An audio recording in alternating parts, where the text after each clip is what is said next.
How can you make clothing patterns for cloth simulations in Blender from photos of actual clothes? This Blender tutorial will show you how to take photos of clothing you may have, create meshes inside Blender, and then use those photos for the textures and eventually a cloth simulation to make those clothes work on your 3D animated characters. The first thing to do is take photos of your clothing and then edit them in Photoshop or another graphics program. And I have a link in the description showing you how to prepare your images. Once you've prepared your image, then import it as a mesh in Blender. Press Shift-A, Image, Mesh Plane. When you import your image, it will look gray and you won't see any of the textures. Just click Material Preview, and then you'll see the textures right there. The next thing to do is to scale this to real-world size, at least close to real-world size. Make sure you always photograph anything you want to bring into a 3D modeling program with a ruler.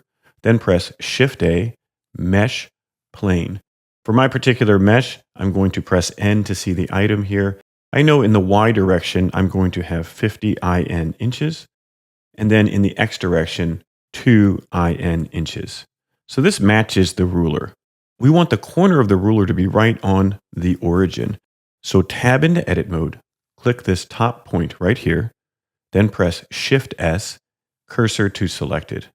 Then tab out, then under Object, say Set Origin, Origin to 3D Cursor. So now the origin of this object is right here. Then press Shift-S, cursor to world origin.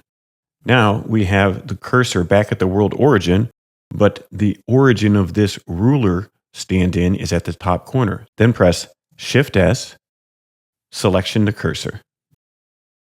Now we have our ruler right here, and we're ready to scale our other object. Move the plane by pressing G. And since I said this is 50 inches long, I can start at 16. So zoom in really close. Put that 16 point right at the 3D cursor, then change your pivot point to the 3D cursor. That way I can zoom all the way down to the bottom of the ruler, press S for scale, and it'll scale from the 3D cursor right down to 66 at the end of that line. Now that that matches up, I can press Ctrl A and lock off scale. So now I have real world scale for these jeans. I'm only going to make meshes on this side. The two over here are repeats because they just don't have some of the stitching. So we're just using these for textures. I can go ahead and hide that plane. I don't need it anymore.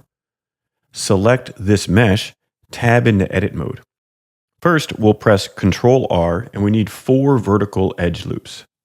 Blender does a good job of not messing up the UVs, but it can be helpful to go to Options, Correct Face Attributes. This will keep everything the way it's supposed to be.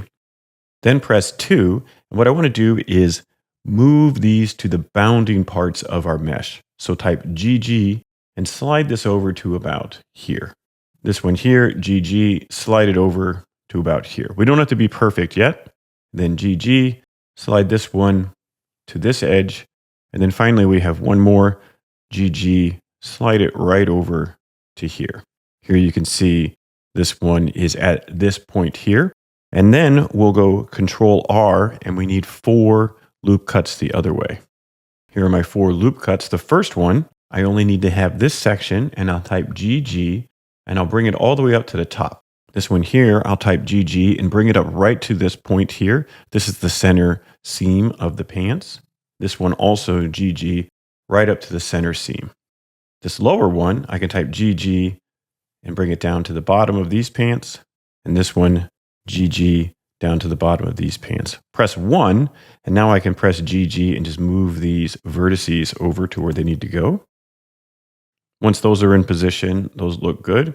Looks like I have an extra edge loop, so I can just hold Option, press Ctrl X to dissolve it. This one looks okay. And then we just need to press 1, slide this vertex over, move this one into position. So now I just have a few vertices. The reason we have this line here is we need the same amount of edge loops on the top and bottom of this seam. So first, press Ctrl R and just add in enough edge loops. We need enough to make that curve and to have even spacing. This looks about right. You could probably get away with one more. You don't want it too dense because that's more calculations to have. That looks good there. Now I'll do the same thing down at the bottom. I'll press Control R, put in a similar amount of edge loops. That makes it look even. I think one more right about there. Now it is simple as dragging over these vertices to the edge of the fabric. And you want to slide along the edges. That way you're not distorting the grid. So just type GG and work your way down. As you slide over, just make sure the vertices are hitting the texture. Just work your way all the way around. This is making an even grid, so the cloth simulation will work well with your new jeans or other clothing items. This is much better than trying to create clothing patterns from scratch in Blender because most people will not have all the right dimensions for a good clothing pattern. There's a lot more curvature and dimensions in clothing than most people realize. So copying from real clothes to make cloth simulations in Blender is a great alternative. Once you have all the horizontal vertices in place and it looks really even, now you're ready to add the vertical ones. Start over here on the right-hand side on the rear of the pants, press Control R, then add a bunch of loop cuts. Basically, just kind of make it look even. This looks about right. Do the same thing, Control R, put in a bunch of loop cuts here. This looks pretty good. And now we're ready to delete everything else. Press 3 for face mode, select this face, hold Alt or Option, X, delete faces. Click this one, hold Option, X, delete faces. Just keep working your way around, X, delete faces, X, delete faces. And then we have this last row right in the middle here, Option, X, delete faces.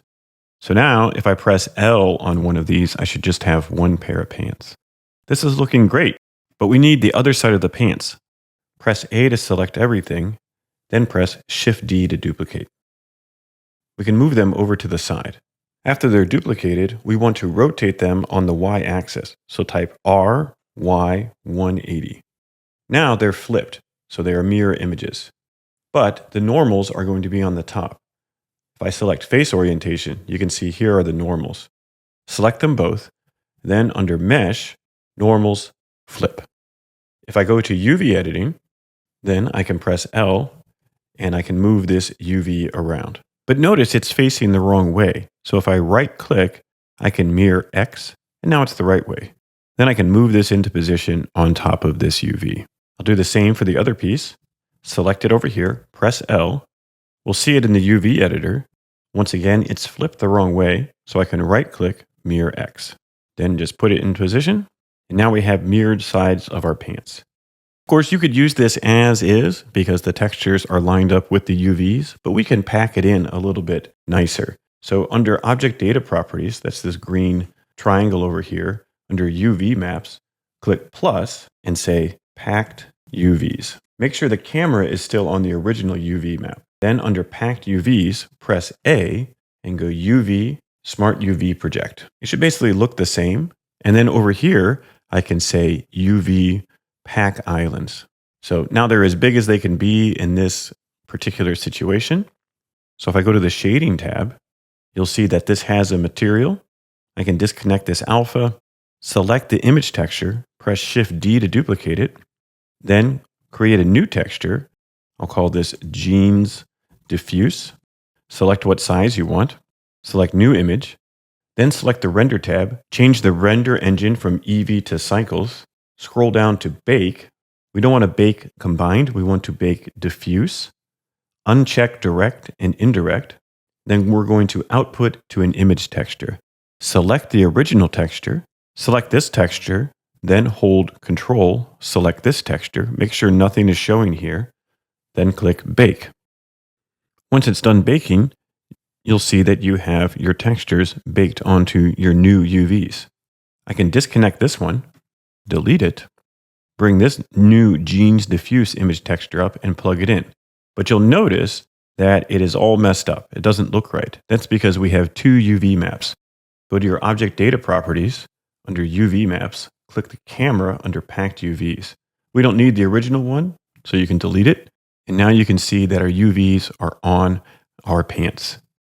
The next step is to arrange these so we can actually do a cloth simulation. Tab into edit mode.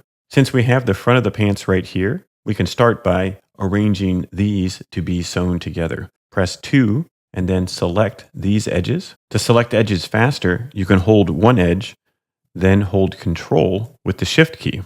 Right click, use the Loop Tools add-on, and then Bridge. Press X, delete only faces. Now we have sewing lines right here.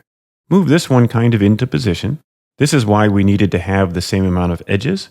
So if I press Alt or Option, I can select this, hold Shift, select this one, right click, Loop Tools, Bridge, X, delete only faces. Now we have sewing lines there. Move this one into position.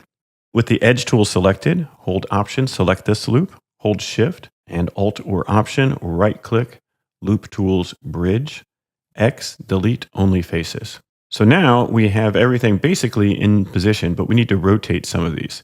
Press 1 for the vertex tool, click the top here, press Shift S, cursor to selected, then press 3, L, select everything. We want to make sure that the transform pivot point in Blender is the 3D cursor.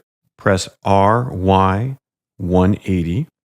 So now that's rotated around and we can move it, G, Z, back like this. Let's do the same thing to the other one. Press 1 for vertex, select this top point, then press Shift S, cursor to selected, 3 for face mode, press L to select everything, R, Y, 180, and then G, Z to move this back. You might be on different axes or planes, that's fine. Now we can add the rest of the stitching lines. Press 2 for edge mode. To select this one, you can press Control, then hold Shift, press Control, right click, Loop Tools, Bridge, X, delete, only faces. Okay, now we're almost done with the sewing. We just need to sew the inseams. So if I select this one here, hold Control, hold Shift, select this edge, orbit around, holding Control, I can click this top edge, right click, Loop Tools, Bridge, X, delete only faces. Then we need the other inseam, click this edge, hold Control, click, hold Shift to click this side, move up to the top, hold Shift and Control, then right click, Bridge, X, only faces.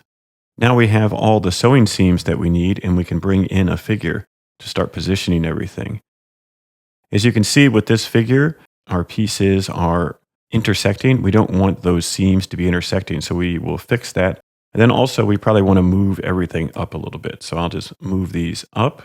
These panels here, I'll press L and then Shift, L, G, just move them over so we don't have those going through. See now how the sewing lines are going around the figure? Maybe bring them down a little bit so they're not going through there. L, then Shift, L, and then we can bring these G, bring this over this way. I think that's good enough for a test. Let's see how it worked. Tab into object mode, click the physics tab, add cloth. Go ahead and give it at least 20 quality steps. Scroll down. The most important things are under shape. Make sure you enable sewing. We don't want 0 because that's maximum infinity sewing force. Use something like 30 to start. Under collisions, make quality 8. And definitely type 0.001. This will allow the collisions in Blender's cloth sim to work. Then for self collisions in Blender, type 0.001. Then make sure you're in object mode, press play on your simulation, and they should just snap right to the character. As you can see, the jeans go right around, and that was from just taking a few photos of some clothing in real life, and then they go around a 3D character. Hopefully you're able to use this to create your own clothing and 3D models. Happy 3D modeling and happy cloth simulations in Blender.